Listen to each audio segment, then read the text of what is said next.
Shalom, shalom, muy buenas tardes a todos, bienvenidos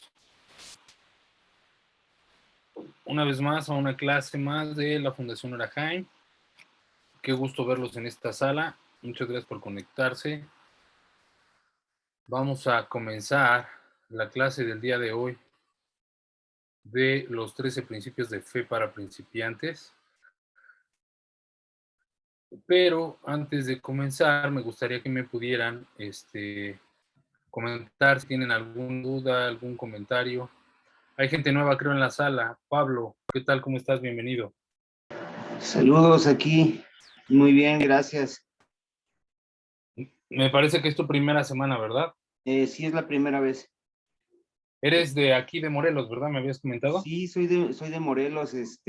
Recién estoy viendo, pues esto, ¿no? De los majaditas, no lo conocía. Ok. Pues dudas, yo creo que ahorita me van a salir varias, ¿no? Por la cuestión de lo que se está aprendiendo. Pues tengo poco realmente que salí del cristianismo, son 2 años apenas. Entonces, Ok. inicié con raíces hebreas, pensando en que era lo correcto, y de ahí, pues me fui a los netzaritas, hasta que me hizo como que comezón entender que Yeshua no era Mashiach, que no era Dios. Entonces, Correcto. diferentes cosas, ¿no? Y hasta que lo comprobé y me pude desligar de esa idea, fue cuando pues comencé a seguir a filosofía judía. Ya en filosofía judía, en algunos de los videos, pues vi la fundación y dije, bueno, pues de acá soy, creo que de acá soy. Ok. Por eso.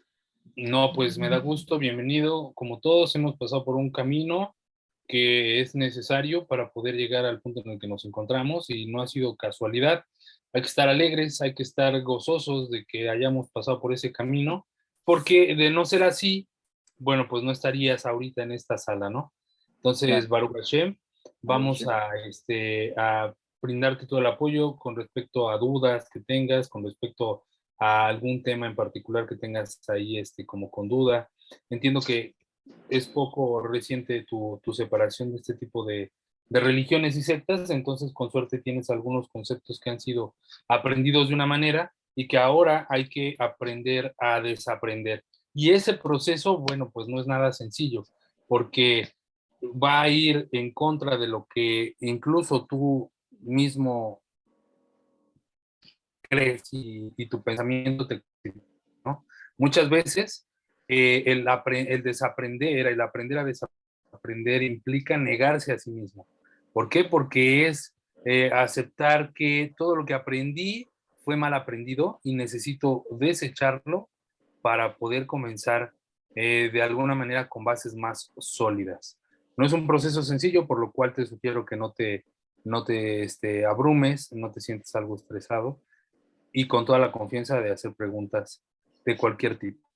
no, gracias, gracias. La verdad es que sí salen muchas dudas como dices, ¿no? Son conceptos que aprendimos y que, bueno, de toda la vida en mí, el cristiano, yo decía, nací en cuna evangélica, ¿no? Ujú. Y ya iba en los estudios cristianos perfilándome para pastorear.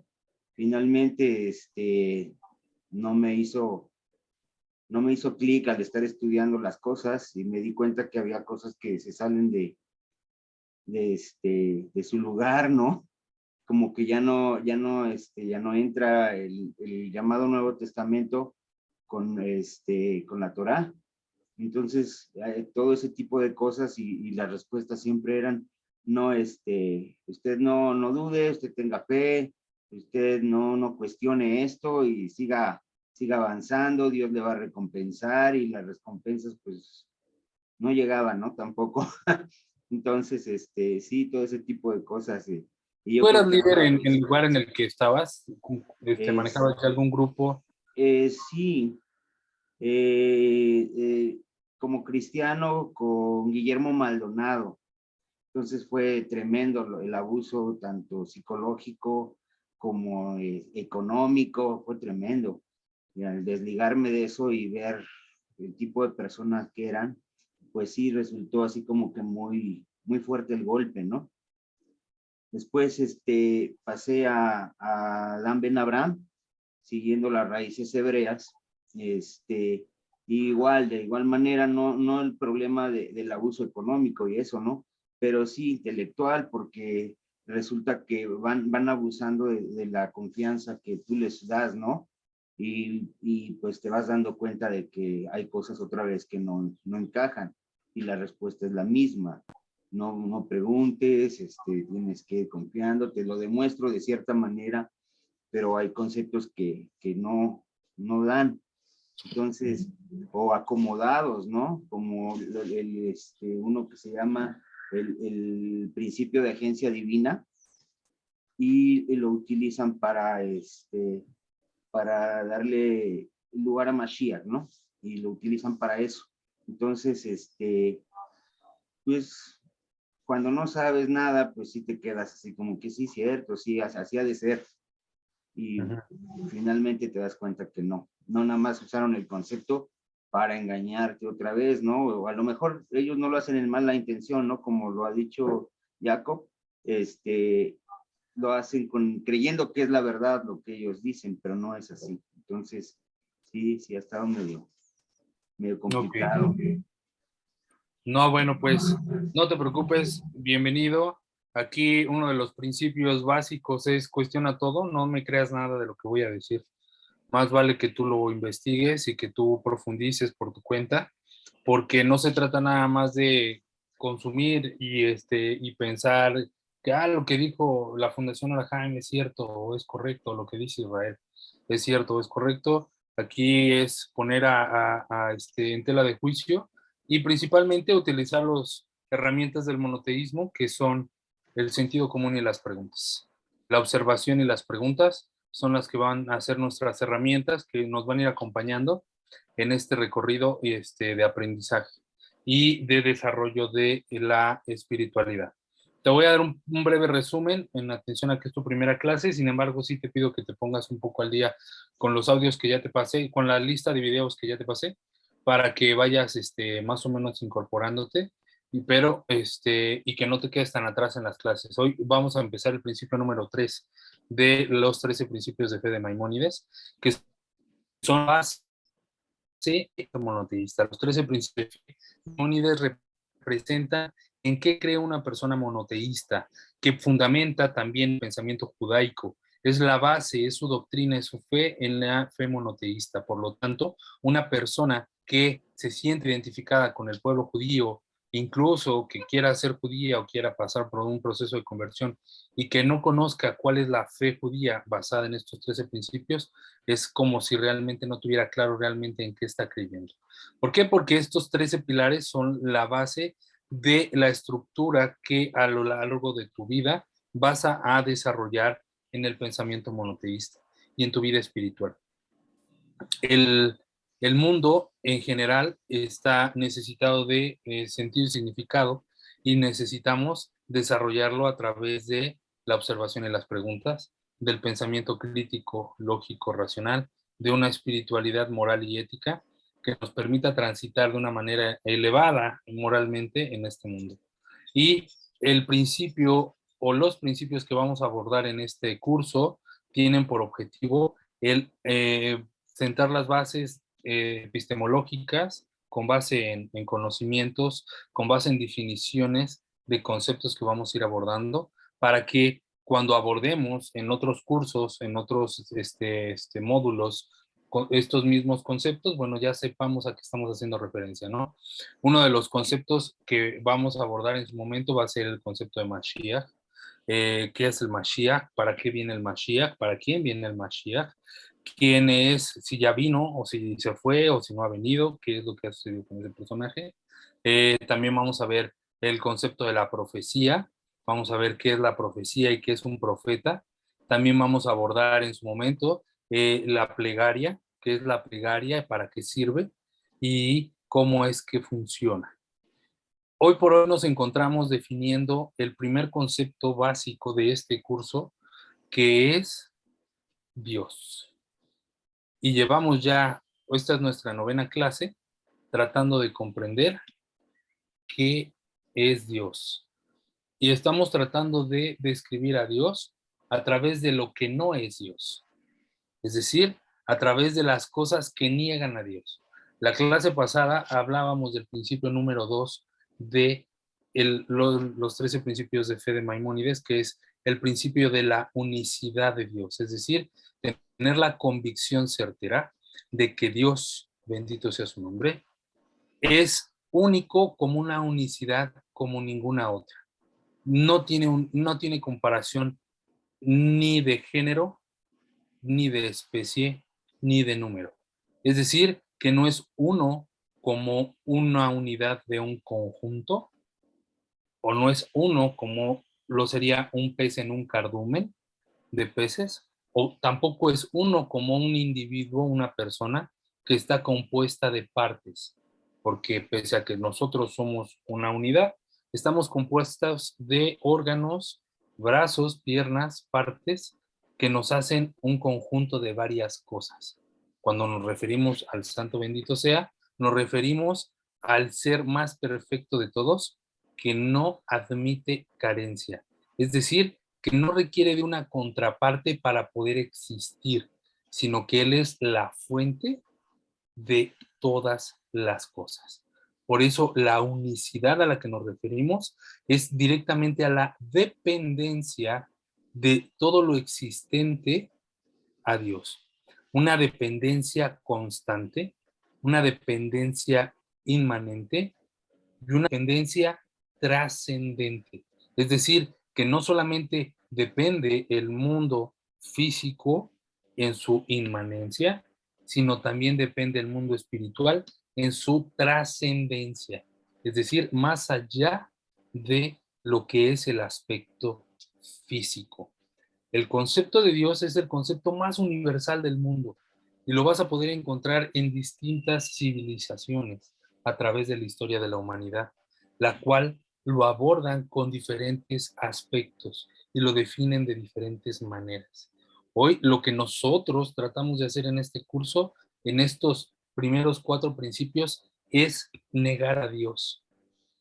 ¿Cómo es que negamos a Dios? Es decir, que vamos a negar lo que conocemos de Dios, porque solamente a través de saber lo que no es Dios es que nos vamos a poder aproximar a lo que sí es.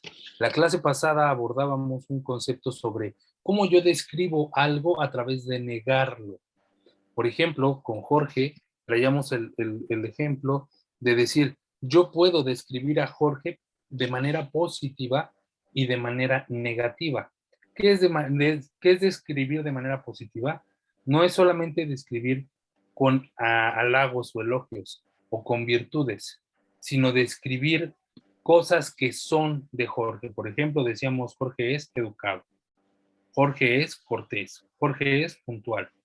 Ahí estoy describiendo a Jorge de manera positiva, pero también puedo describir a Jorge a través de lo que no es.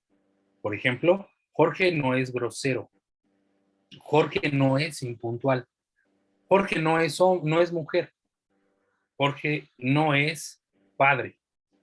¿Me entiendo?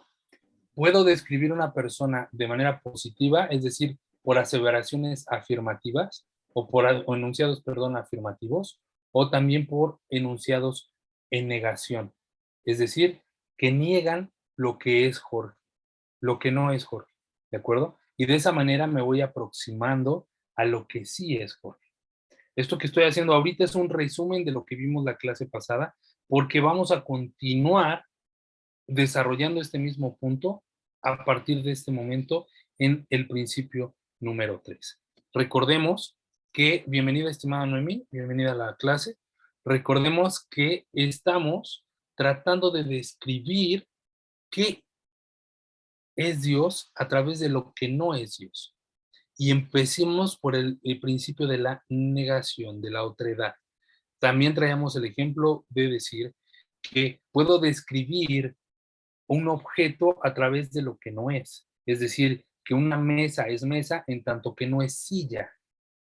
Si ven, ¿se parecen? Sí, se parecen. Las dos tienen 4 patas, sí, pero en una se ponen la comida y en otra se ponen pues las pompis. Una sirve para sentarse, otra sirve para comer. Dentro de ese género, ¿en qué género se encuentran? En el género de muebles, pero no son lo mismo. A pesar de que los dos son muebles, la silla es sí.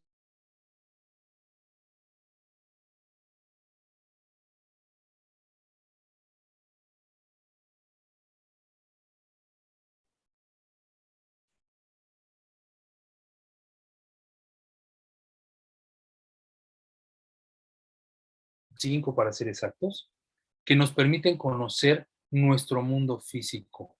Y es a través de los sentidos que nosotros podemos experimentar el conocimiento de nuestra realidad. Pero cuando queremos hablar de Dios, estamos hablando de algo que no se percibe con estos 5 sentidos. Tenemos que aplicar ya un conocimiento racional y un pensamiento lógico deductivo. El pensamiento empírico o el conocimiento empírico es el que parte a través de la experiencia. Y la experiencia es a través de el encuentro del sujeto con el fenómeno. Es decir, cuando yo me encuentro con un objeto en específico y lo empiezo a analizar y lo empiezo a explorar, como por ejemplo el fuego. Yo, supongamos que es la primera vez que conozco el fuego y el fuego voy y me llama la atención y lo empiezo a describir. ¿Cómo lo voy a describir? Bueno, lo voy a describir por cómo lo veo, por cómo lo huelo y por cómo lo siento. Es decir, voy a utilizar mis sentidos para poder describir lo que es el fuego. Pero cuando hablamos de Dios, algo que no tiene cuerpo ni forma, entonces ahí es donde viene el reto.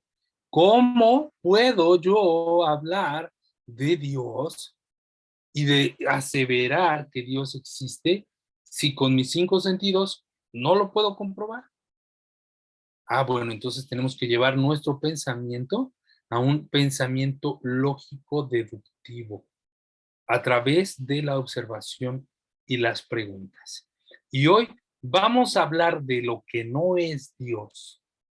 Y el principio número 3 nos dice que Dios no es cuerpo, ni tiene forma, ni es materia, ni nada de lo que le acontece a la materia le puede afectar a él.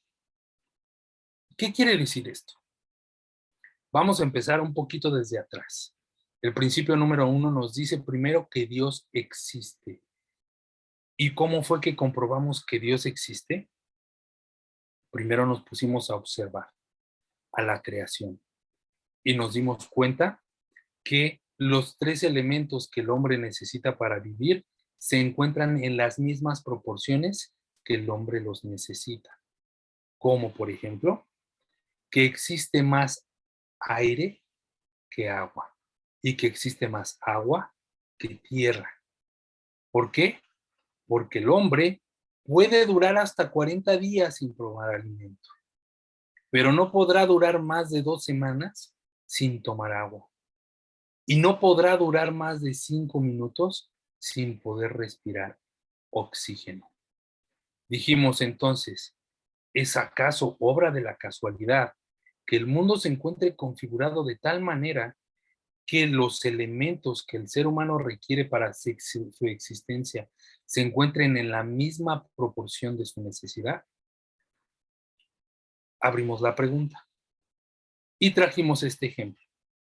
Imaginemos una empresa, la cual está configurada con diferentes departamentos, recursos humanos, sector operativo, el área de producción, el área de ensamblaje, todas trabajando de una manera armónica y sincronizada, con el único objetivo de generar una riqueza o de producir un producto final. Podríamos nosotros pensar, al ver una caja de cereales en nuestra alacena, que fue obra de la casualidad, que llegara hasta nuestra alacena empacado el maíz, azucarado y con un montón de marcas encima, pues parece realmente absurdo. Diríamos, por supuesto que no, es una empresa a la que se dedica a esto. Y cuando nosotros traemos el concepto de empresa, estamos hablando no solamente de una persona, estamos hablando de un conjunto de partes que están coordinadas entre sí para poder tener este producto final. Por lo tanto, No es nada lógico creer que es obra de la casualidad que el mundo esté configurado de una manera por casualidad o accidental. Nos deja pensando, debe de existir algo, una inteligencia, una fuerza superior que tiene el conocimiento para poder ordenar de una manera tan detallada todos y cada uno de los aspectos con los que funciona el mundo. Otra cosa que podemos observar es la lluvia. Ustedes se han puesto a pensar cuántos litros y litros de lluvia caen en una sola tarde de lluvia. Es impresionante que en 5 minutos, y por ejemplo, Pablo no me va a dejar mentir, que aquí en Morelos en temporada de lluvia, en 5 minutos Cuernavaca se vuelve todo un río. Se inundan todas las calles. En 5 minutos. Es impresionante la cantidad de agua que llega a estar en las calles en 5 minutos. Pensemos, cuántas cubetas de agua de 20 litros tendría yo que utilizar para poder llenar las calles al nivel que se llena? ¿Existe acaso una fuerza humana que pueda subir, bombear de alguna manera esa agua del río, de los lagos o de los montes hasta las nubes y hacerlas caer en esa capacidad? No, es impensable. Es a través de un sistema que se llama el ciclo del agua, que se permite la captación de agua, la condensación de agua y la precipitación después de cierto tiempo en temporada de lluvia. La pregunta que nos hacemos es, ¿obra de la casualidad esto? ¿Es obra de la casualidad que llueva específicamente en ciertos meses del año, que es cuando las cosechas requieren de riego? ¿O es porque existe una configuración mayor? Y esa configuración depende del hombre. Podremos nosotros sembrar un durazno y querer un durazno en ese momento. De nosotros va a depender en dónde lo sembremos, pero no va a depender en qué momento crezca ni en qué momento caiga. Tendremos que esperar a que el durazno madure y dé su fruto. Eso yo no lo puedo controlar, porque lo desearé mucho en ese momento, pero no lo podré obtener. De ahí nosotros empezamos a deducir, no es obra de la casualidad. Si no es obra de la casualidad, entonces debe de haber algo. Otro ejemplo es ver un reloj. Tomamos el reloj que tenemos en la muñeca y lo observamos y decimos, se creó espontáneamente, apareció de repente de la nada en mi muñeca. No decimos eso. Pensamos y decimos, alguien lo hizo. Necesariamente alguien o alguna empresa lo hizo. Un relojero en particular. No necesitas, no necesitas ver al relojero haciendo el reloj para saber que qué, que el relojero existe. De la misma manera, observar la creación y la configuración y el orden que tiene nos permite deducir de manera inicial que existe ¿qué? Un ordenador. ¿Que existe un qué? Que existe un creador. Ese creador no es materia. ¿Por qué? Porque la Torah dice en Bereshit que él creó todo a partir de la nada. Él creó todo a partir de un vacío absoluto. Hoy por hoy el ser humano puede crear cualquier cosa a partir de algo. Necesita partir de algo ya existente para poderlo transformar y llevarlo a un nuevo producto. Pero crear algo a partir de la nada es algo que la tecnología de nuestros días no lo ha podido hacer. Es decir, que como un acto de magia que aparezcamos algo, no será más que una ilusión en un bonito show de magia para niños o en Las Vegas. Pero todos sabemos que en realidad no lo apareció. Ese algo ya existía. Ese algo ya estaba materializado. Todos sabemos que es un truco de magia. Por lo tanto, con esto en el principio número 1 nos dice tener la convicción certera de que ¿qué? De que Dios existe. ¿Qué es tener la convicción certera? Pablo, la convicción certera no es tener fe. Aquí la fe no alcanza para poder tener convicción certera. La convicción certera es no tener dudas sobre lo que estamos hablando. Es decir, que cuando la Torá y el principio número 1 dice, tú debes de tener la convicción certera, primero te está dando un mandamiento positivo, es decir, de acción. Y es un deber el saber, no el creer. Tú debes de saber, no creer, que son dos cosas diferentes. Una cosa es creer en los Reyes Magos y otra cosa es saber que existan. No es lo mismo. El saber se deduce, el saber se adquiere a través del estudio, del análisis, del pensamiento crítico y la razón. Por lo tanto, el principio dice, debes de saber que Dios existe. No debes de creer que Dios existe, porque aquí cualquiera cree que Dios existe, ¿no? Aquí cualquiera dice, ay, sí, Dios existe porque yo lo siento en mi corazón, porque me emociono cuando escucho cantar al coro. Y eso no es nada. Eso y nada es lo mismo. Dios existe, ¿por qué? Porque con estos ejemplos que hemos traído, podemos deducir con un pensamiento deductivo que de lo general a lo particular debe de haber algo, una fuerza, una inteligencia, un ordenador que es creador, conductor, ordenador y sostenedor del mundo. Lo sustenta, lo mantiene.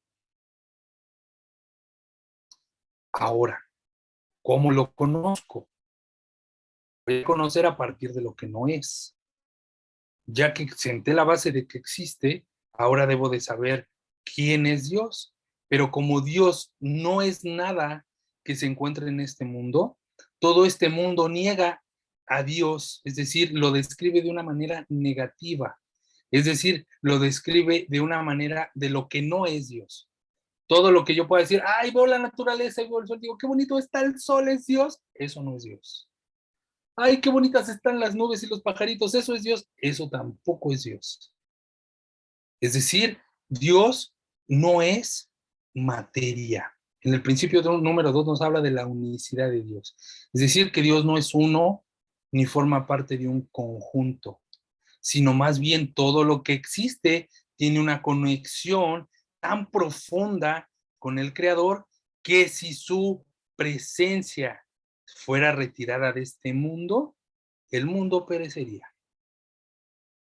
Es decir, es como si a cualquiera de nosotros nos llegaran y nos sacaran el aliento, el aire por completo, dejaríamos de existir. Por eso el Talmud dice que Dios es al mundo como el alma es al cuerpo. ¿Cómo es esto? El cuerpo tiene un alma, pero el alma está oculta en el cuerpo. Por más que utilicemos el más potente microscopio, no la vamos a poder ver. No va a ser posible percibirla porque está oculta. Pero ¿cómo sabemos que ahí está? Porque aquí estamos, porque estamos vivos, porque existimos, porque nos movemos, porque nos manifestamos. De esa manera sabemos, y el libro del Kuzari así nos lo dice, sabemos que el mundo está vivo porque el mundo existe. Sabemos que Dios existe porque el mundo existe. Eso no quiere decir que Dios sea el mundo, sino quiere decir que el mundo existe porque Dios está ahí, porque Dios está presente, porque Dios está inmanente, porque Dios está trascendente. Por eso, el principio de unicidad habla de que no es uno como un conjunto, no es uno como una especie, porque todas las especies y todos los conjuntos están unidos a él y más bien dependen de él. El principio de unicidad nos habla la dependencia, de la correlación y la dependencia de este mundo al Creador. No es posible que el mundo exista sin la existencia del Creador. ¿Y cómo sabemos que Dios existe? Pues porque el mundo existe, porque aún seguimos aquí, porque aún nos levantamos todos los días, porque nos levantamos, porque nos dormimos, porque el sol sale, porque se oculta, porque el sistema sigue funcionando. De esa manera podemos establecer que Dios existe y que Dios no es uno, como un cuerpo o como un conjunto, sino es una unicidad sin comparación. Hasta aquí es un resumen de los dos principios. Estoy siendo muy breve, lo más breve que puedo. Espero que sea también de repaso para todos. ¿Hay alguna duda? ¿Algo que quieran comentar? Equipo, grupo, Alberto, Jorge, José, Pablo, ¿algo que tengan que comentar? Estamos bien. Perfecto. Pablo, ¿alguna Por duda? mi parte, no. Perfecto, Jorge, muy bien.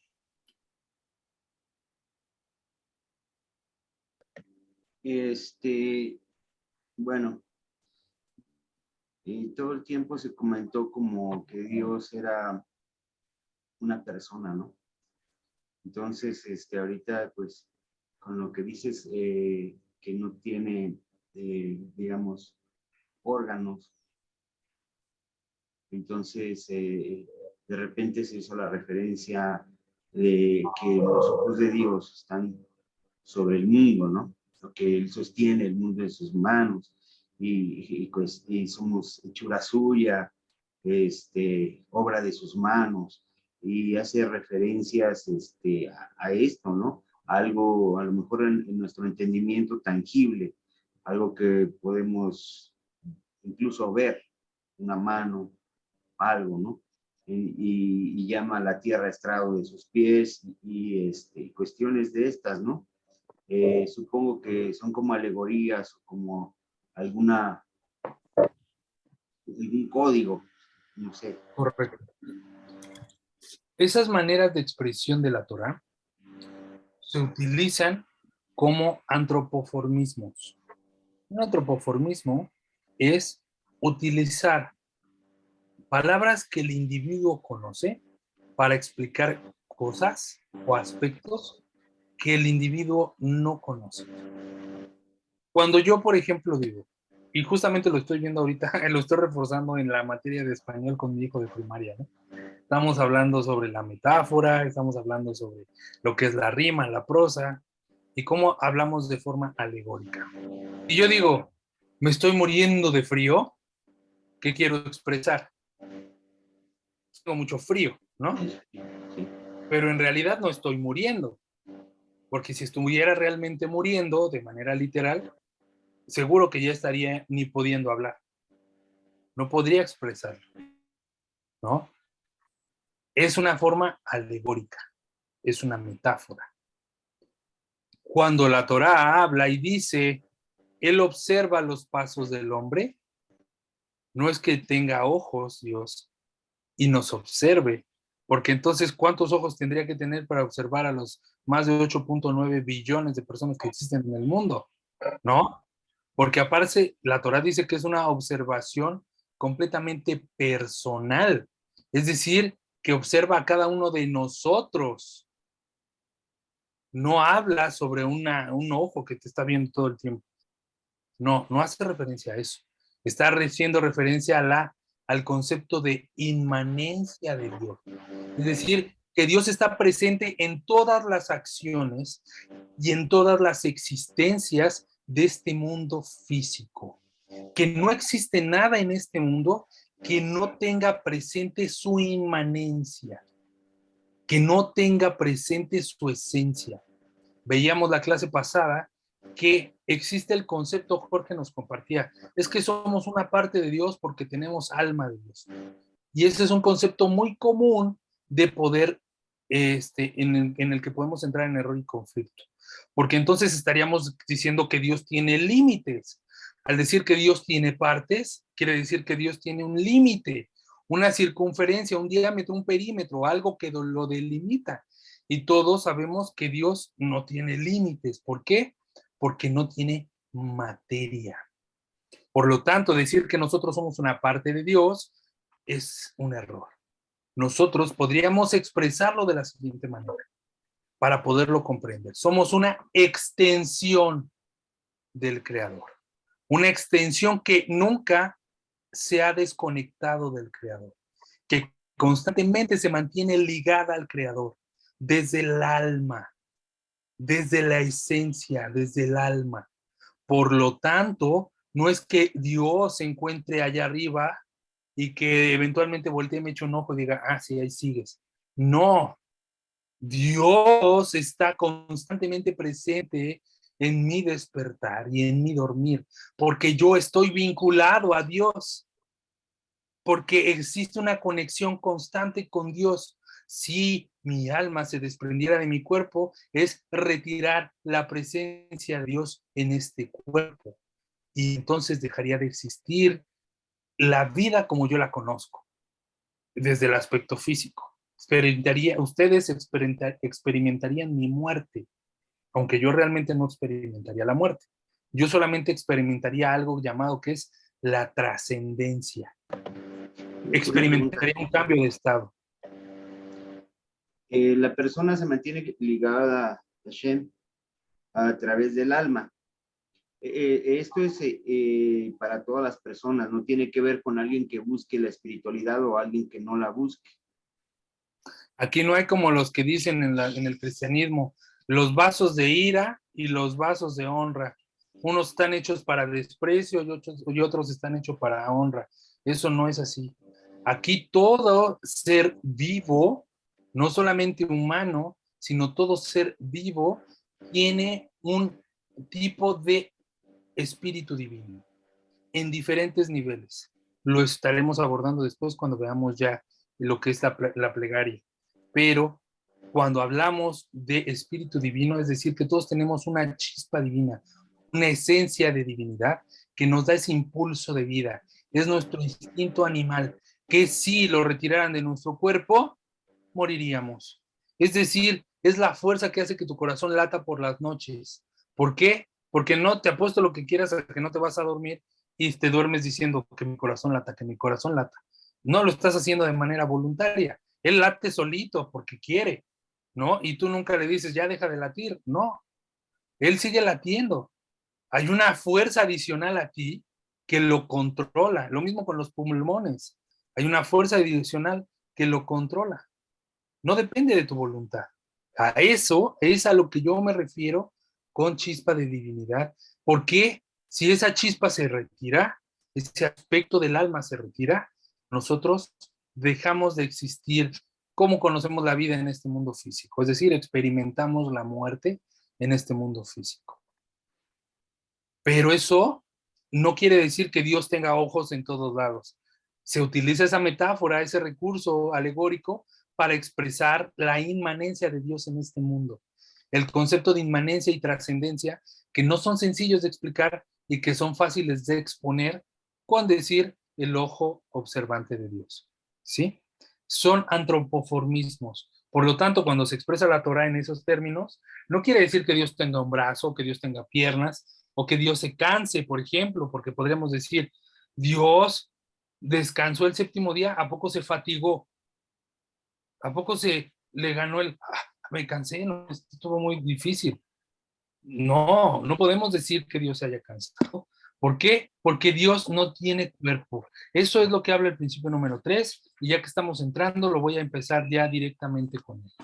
El principio número 3 dice, yo tengo la convicción certera, yo tengo la convicción certera, yo tengo la convicción certera de que Dios, bendito sea su nombre, no es un cuerpo, que nada que le acontece a la materia puede ocurrirle a él, que nada que le acontece a la materia puede ocurrirle a él, y que no existe nada que se le asemeje a Él. Y que no existe nada que se le asemeje a Él. Este principio habla principalmente de la negación del paganismo. Y aquí es donde nosotros vamos a descubrir cómo en ningún sentido Dios podría ser un hombre y tampoco podría tener hijos en el sentido estricto de la palabra de procrear desde nuestra perspectiva. O sea, cómo reduces a Dios a una persona.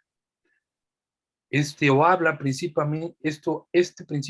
habla principalmente de la negación del paganismo, es decir, que Dios se pueda corporeizar en alguna persona o en algún ser o en alguna fuerza natural.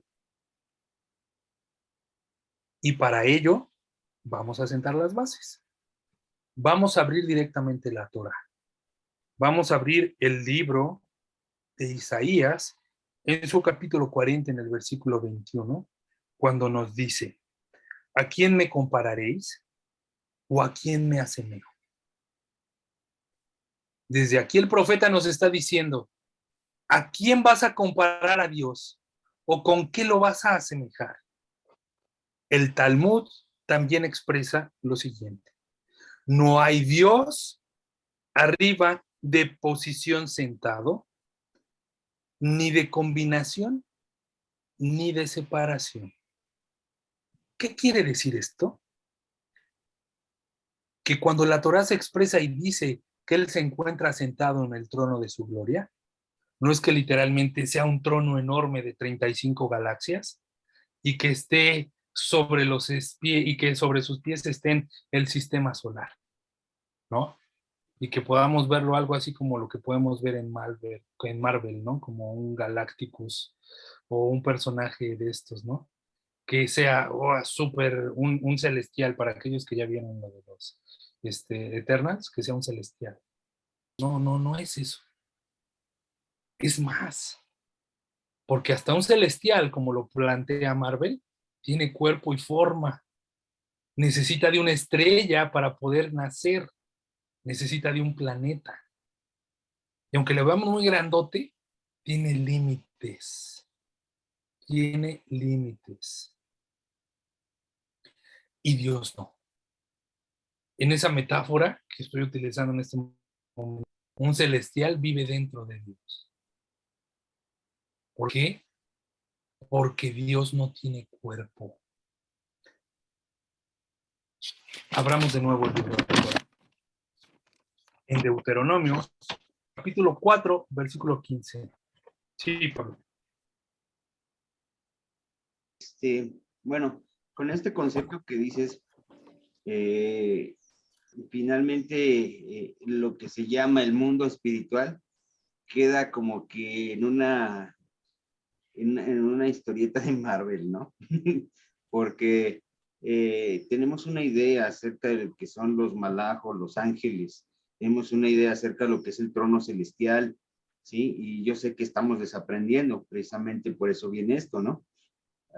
Todo eso pues queda así como que, ¿qué onda con esto, no? ¿Qué pasó? ¿Por qué todas esas expresiones o todo el tiempo se tuvo esa idea, ¿no? De decir es que está el trono de Dios y el que está sentado a su diestra y cosas así, ¿no? O los ángeles, ¿no? Que tenían alas y se tapan el rostro, incluso cuando uno piensa en el arca del pacto, piensa en los ángeles que están de rodillas, ¿no? Sí. Sí, te escucho, te escucho. Sí, digo, ¿qué con eso? ¿Qué con esos conceptos o con esas?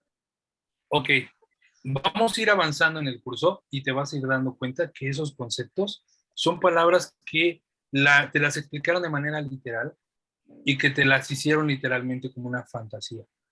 Son recursos literarios, son expresiones, son alegorías para expresar un sistema. En general, la mayoría de esas expresiones hacen alusión a sistemas de entendimiento o a procesos de creación. Uno de ellos, por ejemplo, es el tema que acabas de mencionar de los ángeles. Un ángel no es como se ha venido, como el catolicismo lo tiene con alas, como lo pintó David, o Da Vinci, perdón, o Miguel Ángel en los pórticos del Vaticano, con alas y así todos bonitos, bebecitos. Eso no son ángeles. Y tampoco son como te los explicaron en Raíces Hebreas, con 4 o 6 caras cubriéndose el rostro y con un trono enorme y totalmente materializados. No. Los ángeles o los malajim son herramientas. Herramientas de Dios. Así como el fontanero tiene una llave y utiliza esa llave para reparar una tubería, así Dios tiene a los ángeles, que son herramientas, son fuerzas, son energías, son cosas que Dios utiliza para poder manifestar su voluntad. En algún momento llegué a oír que los ángeles eran planetas. Ok. Creo que fue Eso, un punto de cabalístico. Ahí exactamente, es lo que te iba a decir. Seguramente eso lo escuchaste en algún punto, en una clase de cábala que te dijeron. Los ángeles pueden esperar en el cuarto día, por eso hace referencia a los planetas y a las estrellas, y por eso las estrellas y los planetas tienen ángeles dentro. Y ahí uno anda pensando, entonces sí existen los celestiales, como dice Marvel. ¿no? Y piensa uno que entonces dónde queda que el horóscopo, que Tauro, que G y todo. Lo que pasa es que todos esos conceptos que vas a encontrar y que has encontrado en internet de manera desproporcionada y sin ningún tipo de explicación, surgen justamente de la expectativa y de la necesidad de las personas de querer creer, pero que no ha habido alguien que te explique, que te desarrolle y te desmenuce esos conceptos. Ahorita yo te recomiendo que todos esos conceptos los tomes y los hagas a un lado, porque los vamos a ir destrozando uno por uno y vamos a ir poniendo el próximo de manera correcta. Pero para poder explicar cada uno de ellos, yo necesito abrir un tema. Por ejemplo, ahorita estoy abriendo el tema de por qué Dios no tiene materia. Y esta clase no la voy a terminar hoy. La voy a terminar dentro de 3 o 4, a lo mejor en 3 clases más. ¿Por qué? Porque esto es un tema muy extenso y para eso tenemos que traer varias comprobaciones. Por lo tanto, para poder explicar cada uno de ellos, tendríamos que abrir un tema y en específico atender esa duda, porque no hay una sola respuesta. Hay muchas respuestas para la misma pregunta, pero cada respuesta está en un nivel. Dependiendo en qué nivel te dé yo una respuesta, es que vas a tener una nueva pregunta. Por eso es que hay que avanzar de manera ordenada. Te recomiendo que ahorita lo dejemos ahorita en pausa y poco a poco vayamos evolucionando. ¿Sale? Alberto, creo que querías mencionar algo. No, nada más que en el principio número 2 hace referencia el libro de Maimónides acerca de los ángeles. Es lo que te iba a comentar nada más. Correcto, sí, hace referencia acerca de los ángeles en el principio número 2, pero justamente habla como de los ángeles también dependientes de Dios. Es decir, que son existencias que no se encuentran aún desvinculadas de Dios, sino que existen con una finalidad, que son principalmente, como lo acabo de mencionar, de alguna manera explicarlas, herramientas. Herramientas que cumplen propósitos en específico, en la naturaleza y en la vida de Dios. ¿De acuerdo? Son parte de la manifestación de la voluntad de Dios. José.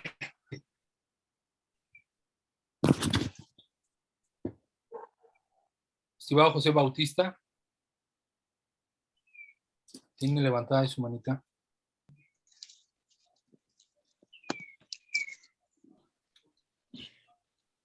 Buenas tardes. Buenas tardes. ¿Qué tal, mi estimado? Nada más para hacerle una pregunta. Cuando usted habla espíritu, ¿es crítico o críptico? Crítico. Crítico. Crítico. Ah, ok. Espíritu crítico. Sí. Y aparte, por lo que levanté la mano es porque me voy a retirar. Voy a esperar mejor nuevamente que nos haga favor cuando nos envíe la clase. Ok. La vuelvo a repetir toda porque me pienso retirar ahorita. Voy a hacer otras, ya a atender lo que usted ya sabe. Sí, no se preocupe. Adelante, estimado. Adelante. Cuídense mucho. Saludos a todos. Mucho gusto. Saludos. Perfecto. Bueno, entonces continuamos. Y vamos a abrir el libro de la Torá de nuevo y vamos a ir ahora a el capítulo de Deuteronomio en su capítulo 4, versículo 15, que dice, no habéis visto ninguna figura. Aquí Moshe, Hashem le está diciendo a Moshe, tú no habéis visto a ninguna figura. reivindico, perdón. Moshe le recuerda al pueblo de Israel que cuando vieron a Dios no vieron ninguna figura, sino que se manifestó delante de ellos sin cuerpo alguno. Por lo tanto, no podremos decir que Hashem tiene cuerpo o tiene forma. No podemos aseverar que Hashem tiene cuerpo o tiene forma. El Talmud Babli dice, la Torah se expresa, lo que acabamos de mencionar con Pablo, en lenguaje de los humanos. Por eso es que hace referencia a expresiones como el brazo extendido de Dios, el trono de su gloria, Dios se levanta de su trono, Dios se sienta de su trono, Dios se enciende en ira, Dios se alegra. Todos esos parecen conceptos que únicamente le acontecen a la materia, nos acontecen a nosotros. Y uno diría, pero si aquí la Torah lo dice, pero el Talmud nos dice, pero no habla en sentido literal, es una referencia alegórica. La Mishneh Torah, en su tomo 1, nos dice, tanto la Torah como los profetas saben que Dios no es cuerpo, ni posee atributo físico alguno. Por eso, el profeta Josué dijo, el eterno nuestro Dios es Dios en lo alto y en lo bajo. ¿Por qué? Porque a propósito lo mencionó así, porque algo que está suscrito al tiempo y espacio, que es materia, no puede estar en dos lugares al mismo tiempo. Por eso dijo el profeta, Dios es arriba en los cielos y abajo en la tierra, simultáneamente, al mismo tiempo. Por lo tanto, no es materia. No hay nada en este momento que exista simultáneamente en la misma esencia en dos lados al mismo tiempo. Dios, si Dios fuera físico, no podría estar al mismo tiempo en dos lugares diferentes. Estos son las bases en el tema de discusión sobre qué es Dios y qué no es Dios desde la perspectiva de que no es materia. Recordemos que estamos tratando de describir al Eterno a través de lo que no es. Y nunca olvidemos que tratar de describir a Dios en toda su complejidad no lo vamos a lograr, porque eso supondría que nosotros somos Dios y no lo somos. Recordemos que cuando comprendemos algo en completo, lo estamos viendo desde afuera. Estamos viendo al objeto desde afuera, como un tercero. Intentar comprender a Dios de esa manera es querer estar fuera de Dios. Y eso es simplemente imposible, porque todo lo que existe, es más, mi propio conocimiento y lo que comprendo de Dios proviene de Él. No proviene de mí, no proviene de mi esfuerzo, proviene de la voluntad de Dios de que me permita comprender hasta este nivel. Por lo tanto, el conocimiento y Dios son uno. El conocimiento y Dios son uno. Tratar de conocer a Dios completamente sería tratar de ser Dios. Y eso, desde nuestra perspectiva, nunca va a poder ser. Por eso, vamos a tratar de describir al Eterno a través de lo que no es. De lo que no es. Nos toca describirlo a través de la negación. Como Nietzsche decía, Friedrich Nietzsche decía, la salvación del mundo es la negación de Dios. Y esta frase resulta ser en muchas doctrinas la razón por la cual le llamaron el anticristo, porque pareciera satánica y diabólica. Pero en realidad lo que Nietzsche quiere decir ahí es que la negación de Dios, como lo concibes, como lo has comprendido, es decir, la desmaterialización de Dios, te va a acercar a Dios. Tienes que desmaterializar a Dios, quitarle esos complementos, conceptos que lo permean, que lo has revestido de eso, para dejarlo algo tan etéreo que solamente eso te va a conectar con el concepto del Creador. Y en este principio número 3 vamos a hablar sobre por qué Dios no es materia. Hemos sentado las bases, vamos a continuar con el tema la próxima clase, abordando ya ejemplos lógicos, racionales, a partir de la observación y las preguntas. Hasta aquí dejo el tema. ¿Tienen alguna pregunta, algún comentario, algo que quieran mencionar? ¿No? No, o soy muy buen maestro o no me entendieron. Claro que sí. O los dejé igual desde un principio. Ok, perfecto. Bueno, pues vamos a dejar la clase hasta aquí el día de hoy. Pablo, te recomiendo que si quieres, te dejarles una libretita para que vayas haciendo tus anotaciones, porque con suerte después vas a querer repasarlo.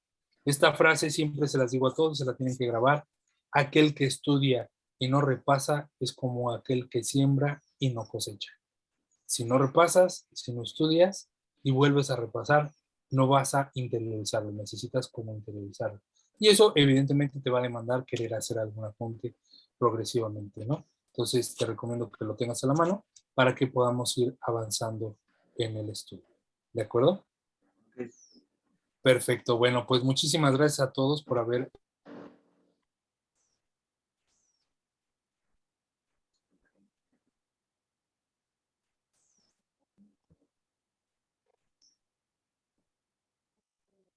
Se congeló. ¿De acuerdo? Ahí ya regresé. Ya regresé. Internet de repente se va. Les deseo a todos que tengan un excelente inicio de semana, que Hashem les bendiga y les proteja, que les llene de bendiciones su día y que les prospere todos sus caminos y que si lo permite, con ayuda del cielo, nos veamos aquí la próxima semana. Muchas gracias a todos y shalom, shalom. Muchas gracias. Shalom, shalom.